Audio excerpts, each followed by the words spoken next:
Hi everyone, my name is Vic. Welcome back to my channel. One of my most viewed videos on my channel by far, I don't know why, is a tour of my Notion account. And I use it for school, I use it for YouTube, I use it for pretty much anything other than like obviously written task or my calendar, because I'm still very much Google Calendar girly. I am gonna do an updated version of that video just because everyone in that comment section, I've actually got questions on Instagram too, people just reaching out and being like, can you do an updated version and can you make us templates? I'm here to deliver, but first I'm going to walk you through what my Notion looks like, what I've been using it for, and then I will show you templates. So let's get into it. So welcome to my Notion. I'm going to show you kind of 3 layers of my Notion sphere. I'm not going to get into every single detail because it goes on forever and it gets pretty complex. But first we're going to start off with my semester page. And in the academic world, it's really easy to just kind of focus on a semester at a time, not getting any bigger than that, macro than that. That would be super horrible and overwhelming. So in my fall semester page, I kind of start off with a screenshot of my schedule. This is just so that for whatever reason, I need to kind of visualize, or someone asks me in class, like, are you available at this time? I know exactly when my classes are and it's a great time. Then if we scroll down, here in the UK, we call them modules. At home, they might be courses, but I have my 3 modules for the semester. So I'm taking international criminal law, advocacy trial stories, public international law. So what's cool about these is if you click into them, they create an entirely new page, and that is kind of where that information for that course lives. It's not really overwhelming or showing up on this page. It's just something that's kind of tucked away in a drawer, and then you can open drawers if you want.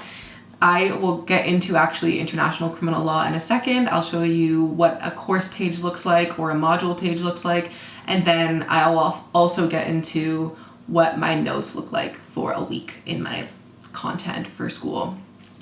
Yeah, I get involved a lot in extracurriculars. So for extracurriculars, I'm never having like, I might have deadlines and things like that, but it's never really super concrete. So it's just a place for like notes, brainstorm ideas. You can kind of drag and drop screenshots of like inspo pictures and whatever you need. So I'm involved in, a fair few things, but that's that. So we're down here at shortcuts. If I wanted to get quickly into a formative assessment, which would be deeply entrenched into my module page for that course, but I just want to get to it fast because I have an idea or I'm just tired of going through all these links, I can hyperlink a specific page and then jump to it when I need to. So I'm going to for example, take you through my public international law formative assessment.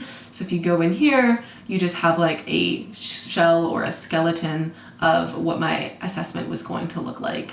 And obviously this changed over time, but this is just a way to kind of visualize what needs to get written and where. Pretty cool. Now let's go back to fall semester. And this is something that I learned in about 4th year of my undergraduate degree, and it changed my life. It helps me compartmentalize information and keep track of things so easily. And lucky for you, if this is really complex and you're like, I don't get it, I've actually created a template for this kind of database that you can copy and paste into your own Notion page and use it for whatever you want. So again, I'm using it for school and to-do lists.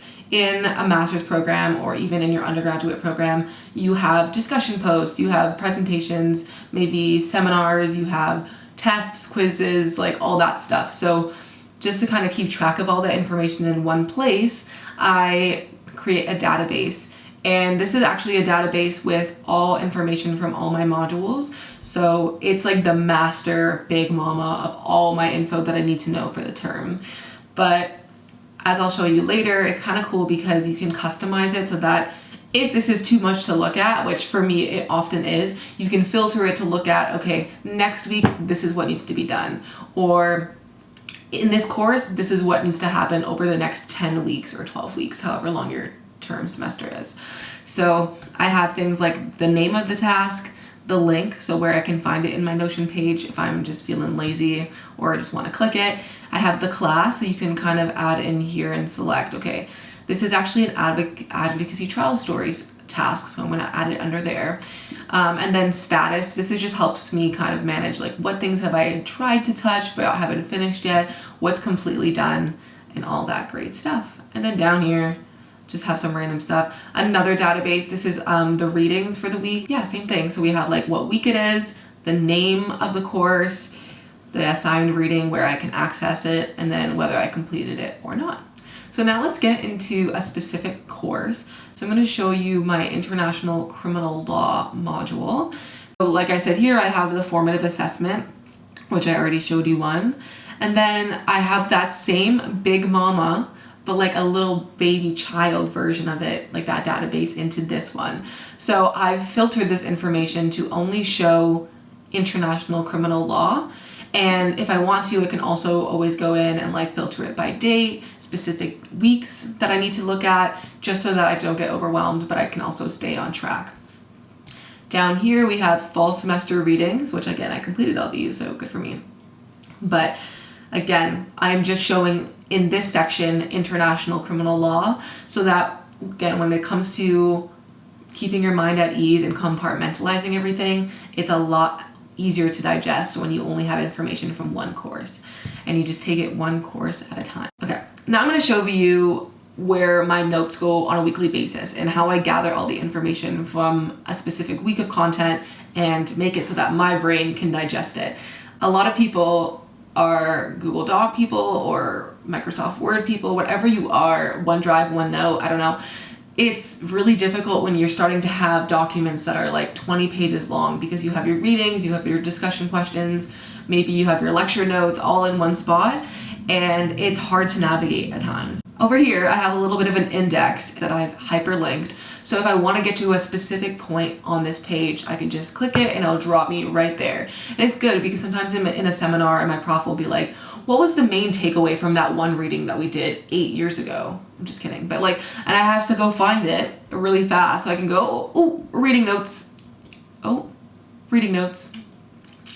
It glitched for a second. And right there I have, is the ICC making a difference? And I can kind of go through all of my notes and it goes on for literally ever. Love that. Cool. In the template that I've made for you all, I've created this hyperlink and I've also linked information on how to do that because it is kind of, it's not intuitive. Like it doesn't just say, oh, hyperlink me. So I have written some information on that. So these are the things, this is the PowerPoint that my prof gives me. These are my notes from that class. And then as I go down, again, this is why I have hyperlinks because it's so long. Here we have reading notes. So these are all the readings I was expected to do that week and my notes on them. And then finally, when we get to the bottom, we have discussion questions right here. So these are just, again, notes that I can refer to when we're having our seminar classes and just chatting up about the readings, reflecting. And it's actually good too for when we kind of at the end of the semester we do our coursework, and so you can refer back to these questions, talk about the answers that your prof said, talk about the answers that your colleagues said, and kind of create the best amalgamation of that. Yeah, that is literally my Notion. I'm trying to think if there's anything else. In terms of personal life, I just have things like November goals. Like you can just create pages as you go. When I moved to London, I created an Operation London, and it just had like people's recommendations for me, all of the boroughs that are in London, and inside each borough I had things that I would have to do. So St. Paul's Cathedral, the Globe Theatre is supposedly near me. It is, I guess, but now that I live here, I'm like, But yeah, it was just really cool because it just helps you kind of get all your information down without having to be limited by formatting because you can completely customize it yourself. So if you have a Notion account or you're going to create one, you can access this page, click Add Vic's Notion template, and it'll copy it to your world, your Notion world. And it's great because again, from there you can just customize all the little fine details and play around with it.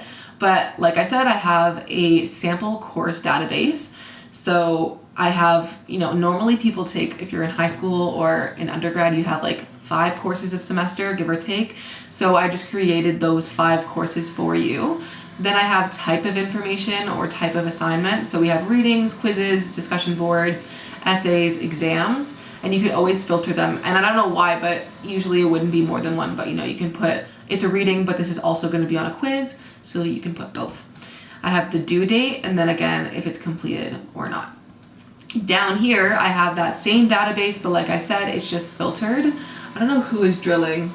It's not very nice, but it is actually organized by date, and then it is organized by, oh, and the tasks that have been completed. So all the tasks that are done will rise to the top, or you can do it ascending or descending, and that way you can flip it and get those kind of out of sight, out of mind. Anytime you complete a task, you can actually filter it so that you don't see it at all, and that your list just gets shorter and shorter, and it's very, very satisfying.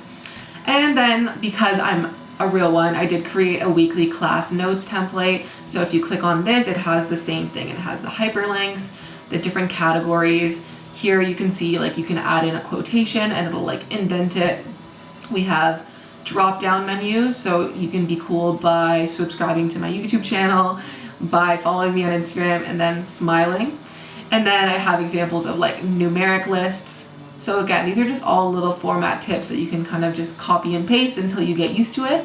And yeah, thank you so much for checking out this video. I hope you have a wonderful day, evening, year, life, and I hope that wonderful life includes Notion and my templates.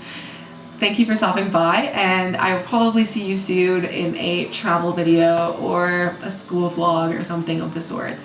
And bye!